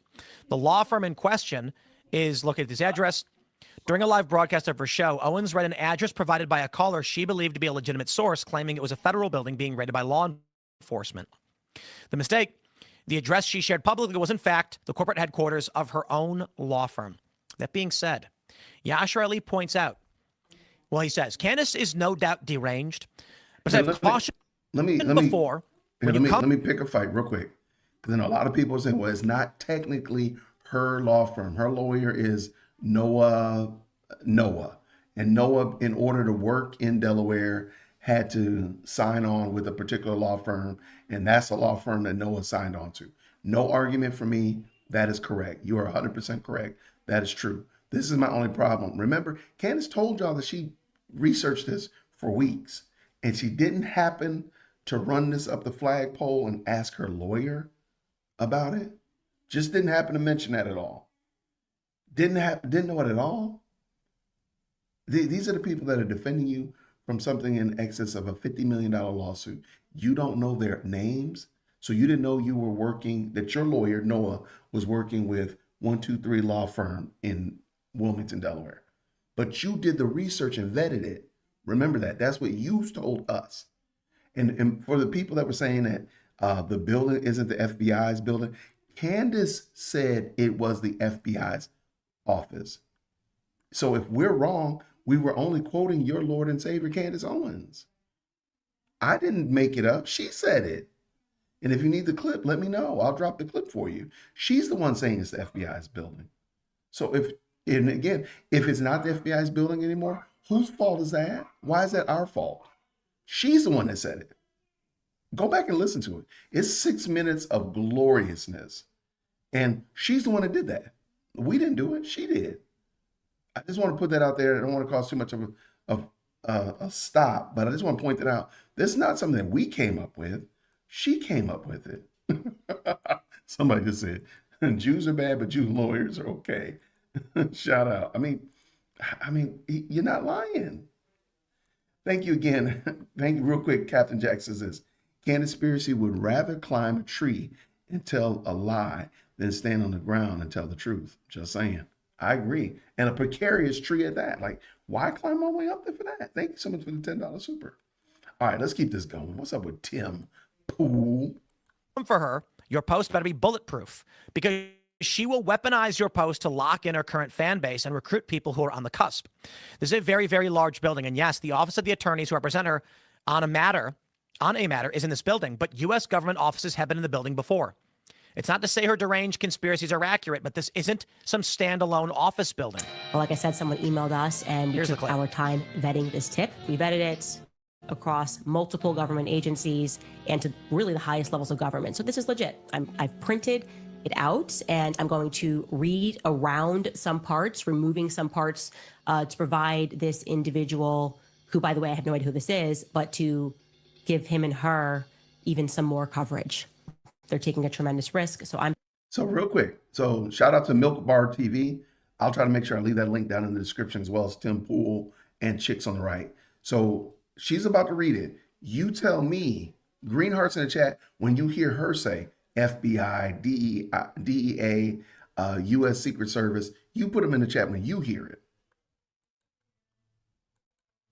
I'm just going to read this to you guys. Candace, I'm aware that you suspect the government and other entities are involved in the events leading up to and on September 10th. You might have been wondering why SUBTT made so many visits to Wilmington, Delaware, out of all places, and I can personally answer that. The information I am giving you will implicate the FBI and various other government agencies all at the same time. I am entirely confident in stating that the plane and those vehicles are connected to 920 North King Street, which is at a place that is marketed also as 1 Rodney Square. And here's where it gets big. In June of 1997, the Department of Justice's own directory lists, quote, Wilmington Residence Office, 1 Rodney Square, Suite 404, 920 King Street. Okay, I just got to pause. She says she vetted this. I'm curious because this does seem like a prank, but okay. The person says this, they're referring to this plane, this tail number, I believe. I could be wrong. Did Candace vet that element of the story, or did she just find out that the address they gave her was an address used by the government, and then she just read that email on the air without actually verifying anything that was said in it? Wilmington, Delaware, 19801. That is your line to know that it is a federal resident office, 920 North King Street. And at the same address, the United States Secret Service, 920 North King Street, Wilmington, Delaware, 19801. It's the building that Snowden leaked. Find one that makes it look brown and then compare it to 920 North King Street in Wilmington. It looks exactly like a mini version of the thing. Back to 920 North King Street, 920 North King Street. That 920 North King Street is also the FBI. Federal SUVs move from that airport to 920 North King Street. 920 North King Street has been a federal residence office since at least 1997, and today it has. Okay, so I think it's fair to say we didn't make that up. She made that up. She's the one that read it, rather. I apologize. She put it out there. We didn't make that up. And so, because I saw a lot of people saying like, hey, you're wrong, or this is even better. This is even better one. They went on Google and Yelp and the whitepages.com and searched and found the address and the listing for that building. I said, that's even worse, because Candace could have done that. She could have gone to Google and Yelp and whitepages.com and did that, or yellowpages.com and did that. But she didn't. That she didn't know that was the law firm that was representing her, even if she didn't know who was representing her. You didn't know that? Why did you not do that due diligence? You said you vetted it. That's what I'm saying. Like, you said you vetted it. Let's finish this up. Houses the DEA, the FBI, and the United States Secret Service, all at the same address. Wilmington is undeniably a terminal point, and the only logical reason points to 920 North King Street. I read this, checked it, verified it. She said she checked it. She said she verified it. She said, shout out to, let me real quick. Let me see. Somebody told me that my name pops up in here. Let me see. All at the same address. Wilmington is undeniably a terminal point, and the only logical reason points to 920 North King Street.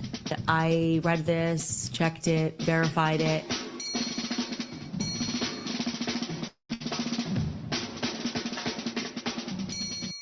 One Rodney Square, 920 King Street, Wilmington, Delaware, 19801. I am passing this to you because you are honest enough to see this for what it is. Okay, so there's a lot to break down, first and foremost. If Candace did vet this, it says, I, Brian E. Farnan, hereby certify in September 26, a copy of the amended complaint was served by LexisNexis file and serve on the following. And it's her lawyers. I mean, can we, let's just put this head to bed right here. And I don't see Noah on there at all. I did find Noah on another lawsuit, and he was represented, because Candace has sued other people, by the way. This is a fun fact you may not know. And Candace has sued other people from Delaware. So when she says that they don't have jurisdiction in Delaware, why are they being sued in Delaware? That's a whole bunch of foolishness. Look up the USA Today versus Candace Owens versus USA Today lawsuit. She sued them from Delaware because that's where her LLC is formulated in. So all that stuff is just malarkey. It's just total shenanigans and hijinks and just trying to pull a Mickey Flynn on people.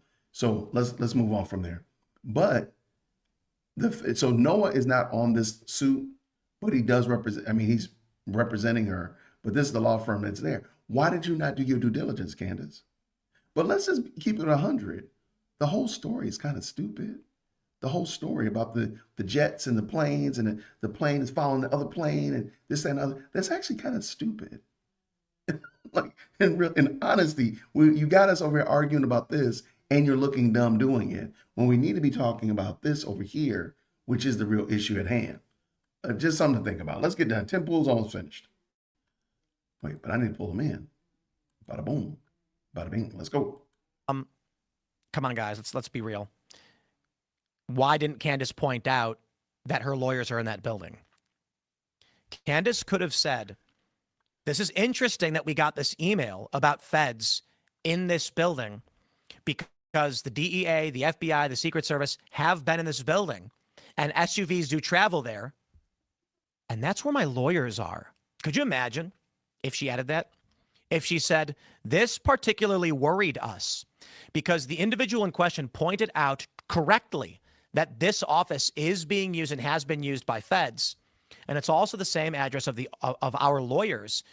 And then she could have doubled down and said, I think they're spying on me. Yeah.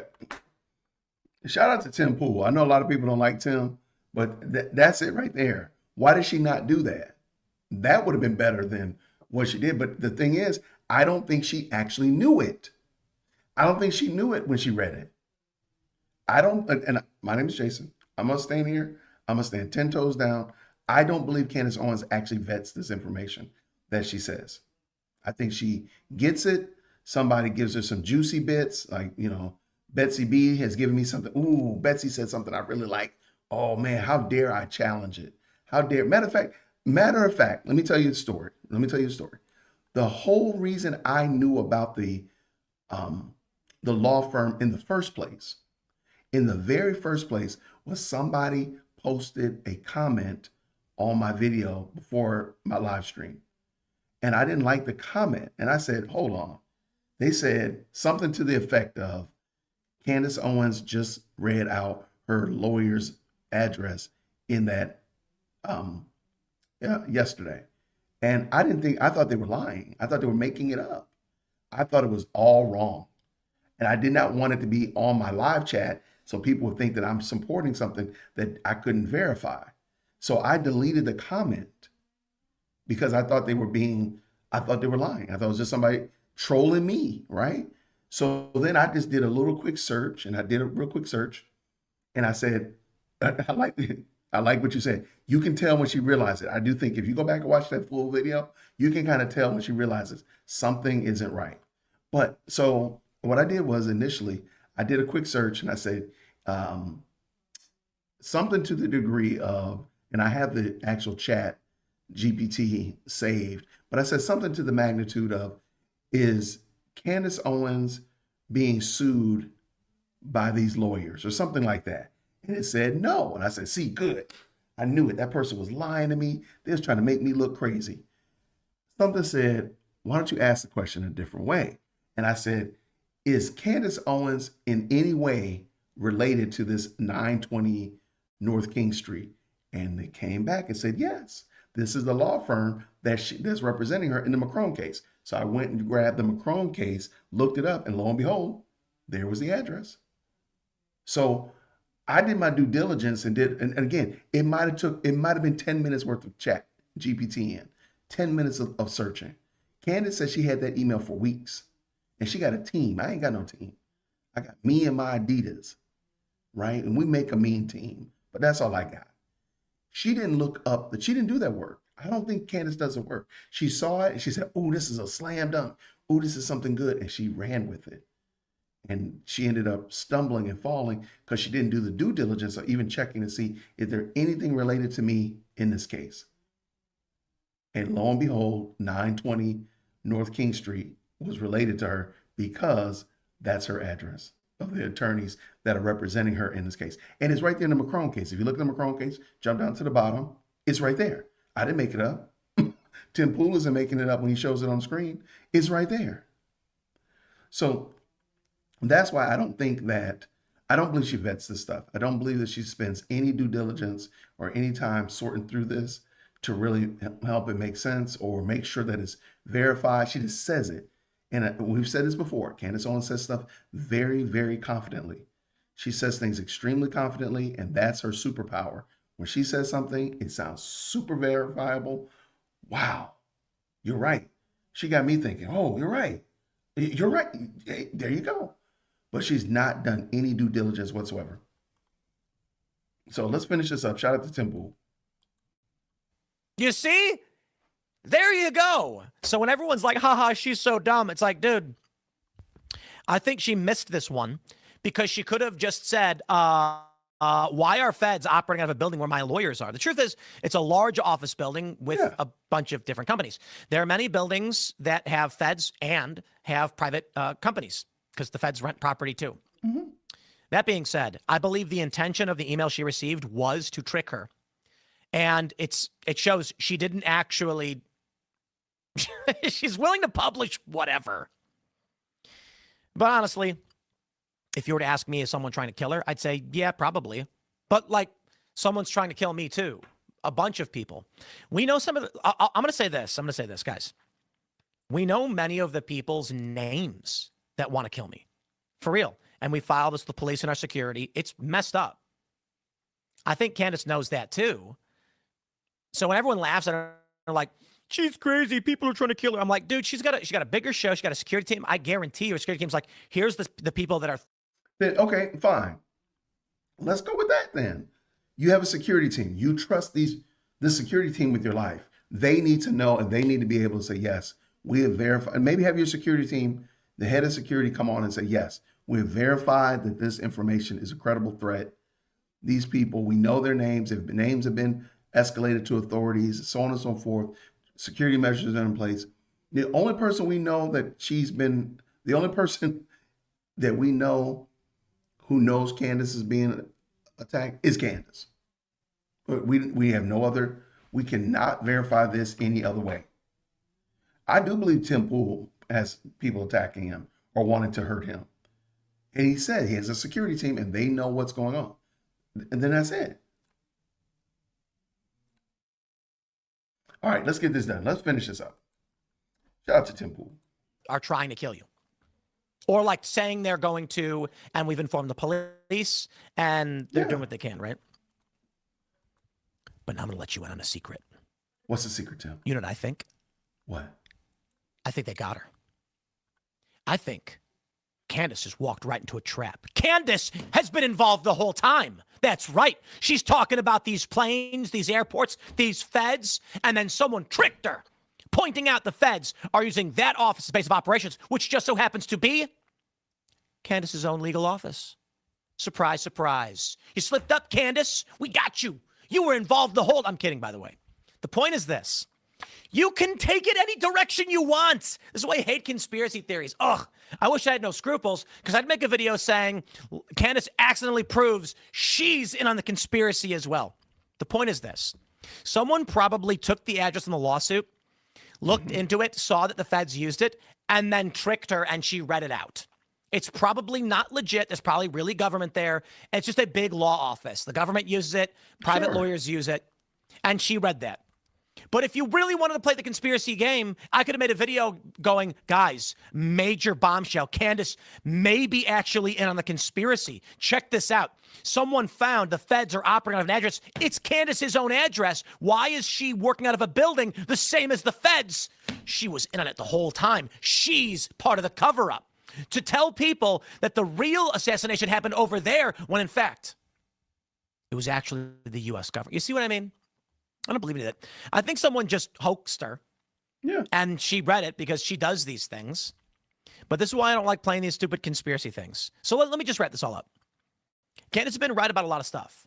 And she's not dumb, okay? Actually, I think she's a genius. I really do mean that.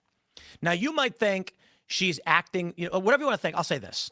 Certainly, she's doing something right to make herself particularly wealthy and famous. Me, I don't really get the motivations because I'm not, I want my show to succeed, of course, but I'm not the kind of person that's willing to do anything to have the #1 show. I'm not going to lie. I'm not going to make things up. And if a video I make doesn't get a lot of views, I did one on like the hurricane or something, got like 80,000, and it's like low for my channel. It's like, whatever. I felt like talking about it. I don't know, slow news day or whatever. I'm not willing to make videos where I'm like, hey, this is part of the conspiracy. And, for that reason, I'm not as entertaining, I guess. It is what it is. Y'all can believe whatever you want to believe. I'm not right about everything. I don't know. I'm going to wrap it up there. Smash that like button. Share the show with everyone. Stay tuned. We got more coming up for you throughout the day. And we'll see you all in the next segment. All right. Shout out to Tim Pool. I appreciate him. And I agree with him. I don't think that we need to go out here and just be chasing conspiracies and making up stuff and tacitly lying. I don't think we need to do that. I do think we need to challenge the narratives. And again, most of us probably think there's some gaps in the official narrative of Tyler Robinson. I think that's fair. You can ask questions about that. There's nothing wrong with that. So hear what I'm saying. Don't hear what I didn't say. I'm saying you can ask questions about the official narrative. Whether or not you think everything is exactly right, ask those questions. There's nothing wrong with that. I don't think that's conspiratorial. I don't think that's a tinfoil hat. Wait, hold on. Somebody said in one of the comments said, do you think that Candace owns tinfoil hats? I said, can you prove to me that she doesn't have stock in tinfoil hats? Because if that's the case, then now we know what we got motivation. Now we got motivation. Let me stop. But the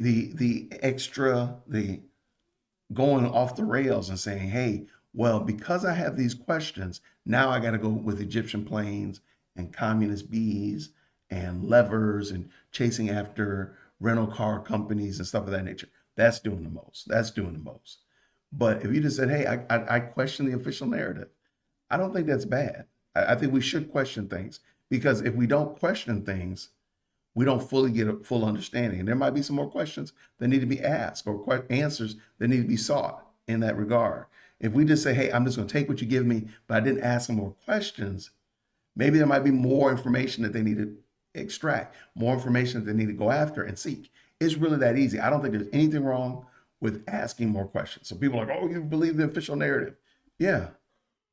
And I think there's things that need to be, I don't know everything, but I won't know everything about the Egyptian planes. Explain to me how planes travel and follow other planes. Explain it to me. Who's the pilot? What about how do you get airline clearance to move after a plane that you're not, to follow a plane? Why are you following a plane? That doesn't make sense. If you know somebody's going to be moving from Phoenix to San Diego, why don't you just have operatives in San Diego? Why do you need to have a plane follow? So that you're never going to have all your questions answered. So let's stop treating it like you're going to ever have all the answers, because you're never going to have the answers. When Frank Turek sat down with J.W. Warren and the cold case guy, and he gave that story of 100 piece puzzle. You're always going to have 3 pieces that are going to be missing. It doesn't matter. You're always going to have 3 pieces. You're always going to have some question that's not going to be answered. But the question is, given that you have 97 pieces, are you able to make a judgment based upon the 97 pieces you have? Not the 3 that you're missing, but the 97 that you do have. I think we have enough to make a right decision. Can we have some more questions? Absolutely. Can we get some more clarity? No question about that. But back to my point. So J. Warner Wallace, please forgive me. I knew when I said it, it didn't sound right, but thank you so much.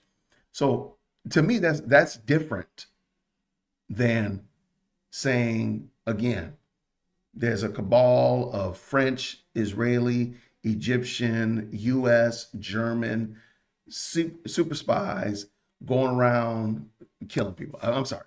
You just gonna have to, I need more information. I don't have the 97 pieces. I only got the 3. You got to give me a whole bunch of understanding. How do we come to believe that? And maybe it might be right still. It could be, but you got to do a whole lot to explain that to me. How'd you get, why are they putting Charlie Kirk's head to bed, but they left you? Like, explain it to me. Why were you not more important to them than Charlie Kirk? I just wanted to ask that question. So I think asking questions is not conspiratorial. When you start filling in your own narrative and making up your own story, then you get into conspiracy land, and I think that's when you fall off a cliff. That's my opinion. What do you think about it? Give me a 2 cent. Let me know. It does look like Candace is not doing a show today, which makes perfect sense. That's why I think she was doing all of that insanity on Twitter this weekend, because I was wondering if that was the case. Let me just double check. I think that's why, is because she didn't have, she knew she wasn't going to be coming on. I don't know, maybe she's taking off the whole week. I don't know. But because she knew she wasn't going to come on, it's like, hey, I can get into the zeitgeist by putting out something like this. And I don't think she meant to, as I said before, I don't think she meant to put it out. She had to move up her time frame, because I do believe all this is made up. In my opinion, based upon information belief, this is all made up. The whole story about the 920 building, she got punked by that. And again, I'm gonna do a deep dive into why I believe that whole narrative about the planes has all been concocted from the beginning. It was always been made up. Yeah, she's doing some Jussie Smollett for sure. It's all been concocted. But so I think in order to stay relevant, she knew that if she put out this tweet this week, and it would just keep fomenting, and people are going to have their opinions on it. I have my own opinion on it. So because of that, I think that's how she knew she was going to stay in the relevance. So that's it. Let me know what y'all think about it, good people. Thank you so much for the very kind super right here. Captain Jack's coming up in here. She had to read around the crayon picture her kids drew when they were writing that email. Her kids' homework is to vet tips from SEAL Team 6 tip line. That's hilarious. Yeah, we're gonna dig into that, because I really think that's very interesting. That whole tip line, I think that tip line is full of ops, in my opinion. I think her whole tip line is full of ops. Thank you so much, Avengers Assembles. With a 2 says this. If I can read it. Grifter got grifted. I'm right there with you, man. I agree with you 100%. But you all, I want to say thank you so much. My plan, just to give you a little update real quick. I will be leaving the nondescript, undisclosed bunker that I'm in right now. Because again, I got that email saying that my life was in danger if I didn't go to my in-laws' house. I didn't hide out in my in-laws' house. Otherwise, I'd be sleeping on the couch. So if you know, you know. All right. Tomorrow, my goal is to go to the Frederick Douglass Marcus Garvey Academy. That's right. I'm going to FDMG tomorrow. And we're going to go walk around FDMG. We're going to check it out. And I don't know if you knew this, but where Umar Johnson's school is located, like 3 blocks over, fun fact, 3 blocks over from there, or it looks like it's 3 blocks on Google Maps, is a building.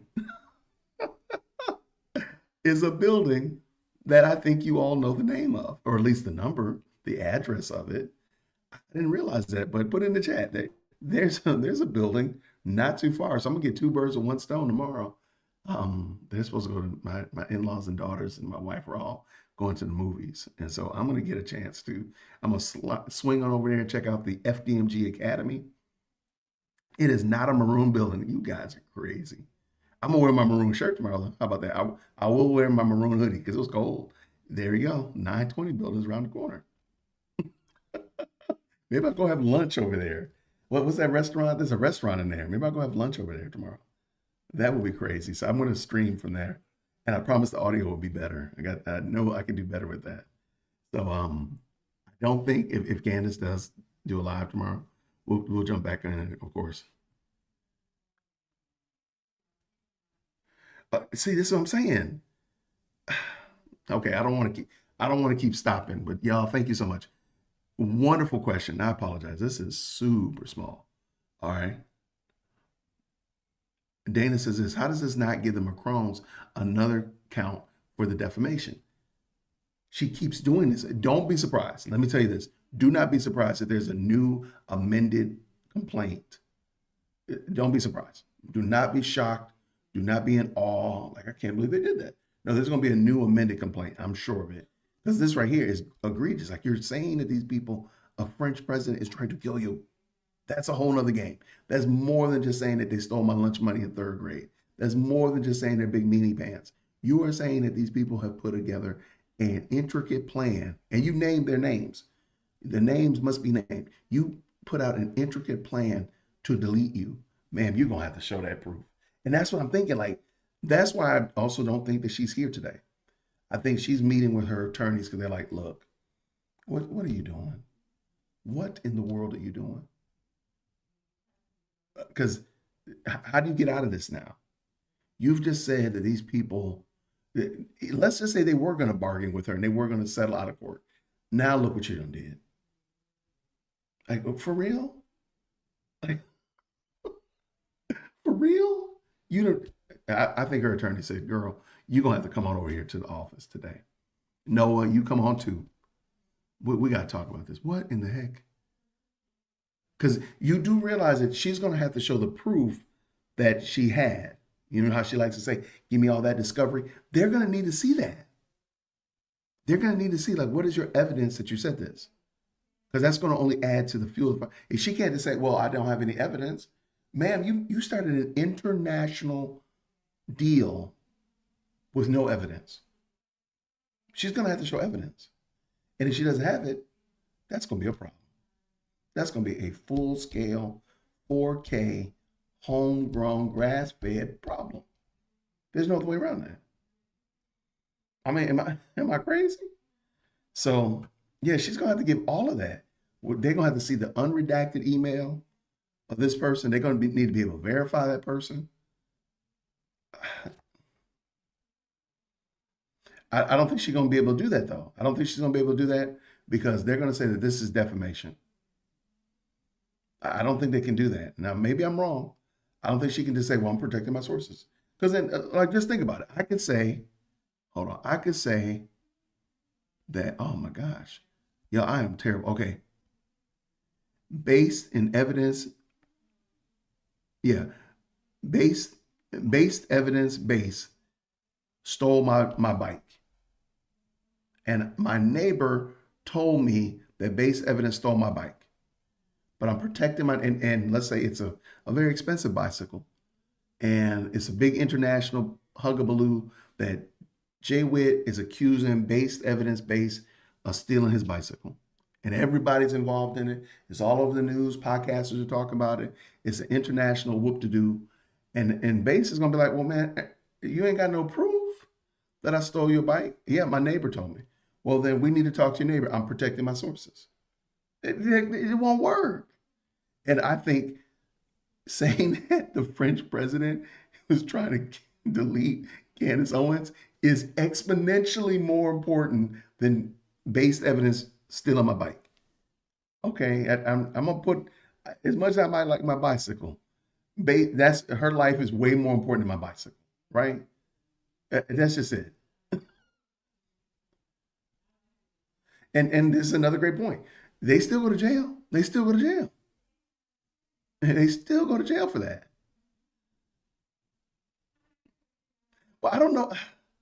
Technically, I don't know if she doxed her attorney because it's already on the complaint. I think the problem is what she did was she made everybody go read that complaint again. That's what she did. I don't think she doxed him as much because it was already out there in 4K. And again, I mean, I got it as a tip, my tip line, but I had to check it first. So, and base, by the way, man, put my bicycle back, man. Put it back in my garage and we'll let bygones be bygones, my guy.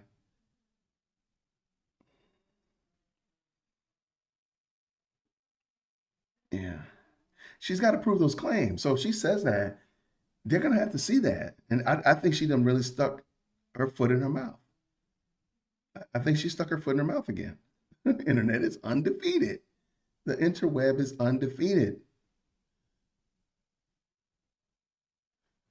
Yeah, I don't think you can do that. Thank you, Captain Jax has served as in the law enforcement realm and stuff like that. You can't get away with that. Now, what's going to happen is I do need Beats evidence. Give me back my bicycle. I'll put it back in my garage. And again, like I said, bygones are bygones. We're good.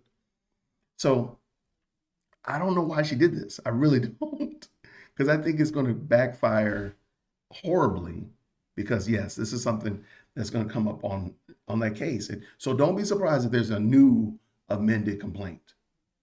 That because they've already amended the complaint, adding new stuff that she said after the lawsuit was already issued.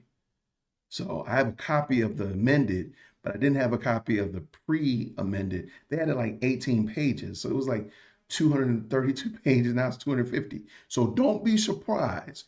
Do not be surprised if you see the new amended complaint and it comes up to like, it's going to be like 275. Is she going for clear 300? She's just going to keep doing it. Why do you hear her and her followers? Why do her and her followers, Ruben Rojas says, let me pull it up so I can read it.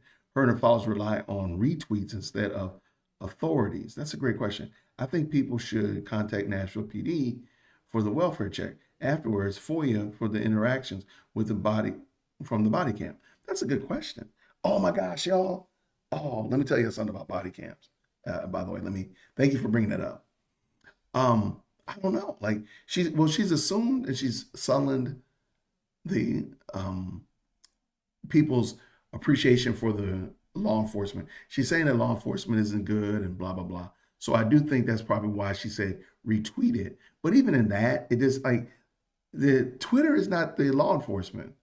Like Twitter is not going to do anything more than what you or I'm going to do. Like what needs to happen is that the authorities need to be involved in this. If this is a truly an international situation where truly if you try to say the president of France is in cahoots with Germany and Egypt and Israel and the U.S. to put heads to bed, that's I mean, why would you not just put all that out? I mean, just put it all out there and let the chips fall where they are, where they may. Okay, a couple of months ago, back in May, there was a body cam video of a young woman who needed to get to work, and she drove. There was a market. There's only one way in to her complex, and it was called the Main Street Market. And they were having this market, and she was trying to get to work, and she had not moved her car, and so she was stuck. And she ended up driving down the market. And the short clip that we saw like in the news, it was pretty bad. I mean, she drove down the market. She didn't hit anybody, didn't kill anybody, but it was pretty bad. Well, they just released the body cam footage of the police arresting her. Oh my gosh. I don't know why that story was so interesting to me. I have no idea why. I have no idea. I have no idea why. I was like, this story is so wild. When I saw it, I'm like, this is the craziest story. I've been checking in the news. Like, she's been in jail ever since May. Like, the judge didn't even let her out. So she's been in jail since May. So we're looking at almost 6 months. And again, she didn't kill anybody. She drove maybe about a block, give or take. But it's literally little children, of course, adults and seniors and police officers. And she, oh man, it is the worst. So anyway, they just released the body cam footage of that, and it is wild. And I don't know where I was going with that. Oh, I think it was talking about FOIA. So I was going to ask, does it take that long for police body cam to come up? It's been like 6 months. Like, what's the usual time of being able to get body cam? Like, if somebody, I don't know if I told you this. One day I dropped my daughter off at school, and leaving from her school, I came across a motorcyclist who had been hit by a car. And I'm telling you a true story. I'm not even being funny. Young lady, she had literally just gotten hit by a car, just got hit by the car, and I didn't know it. So people were driving past her. So I pulled over, helped her get her bike up on the side of the road. She was definitely she knew how to ride a motorcycle. She had all of her skid guard, everything like that. And she's like, hey, this guy in his blue car clipped me and knocked me over. And I'm looking down. I could probably have seen it, whatever, but it was a long line of traffic going down this little drag. So I just said, hey, I'll stand here and talk with you until the police come. So police finally came. I called 911. The police did come, everything like that. And this is a fun fact. So initially it was a fire department. Rescue came, and she didn't need rescue. She was just upset. Her bike, apparently it was pretty damaged by her testimony. But then police came. And so police were there, and I was talking with them. I told them, I said, hey, I'm just a concerned citizen. I saw the young lady, knocked off on the bike, and I just came to help. And they said, okay. I said, if you need me for anything, we're good to go. Remember, I told you before, I called 911. Okay. So police officer said, fine, we appreciate you helping her out. Told the young lady, God bless you. Hope everything goes well. And I'm going on about my business. So about 3 or 4 blocks, so it was at a cross street.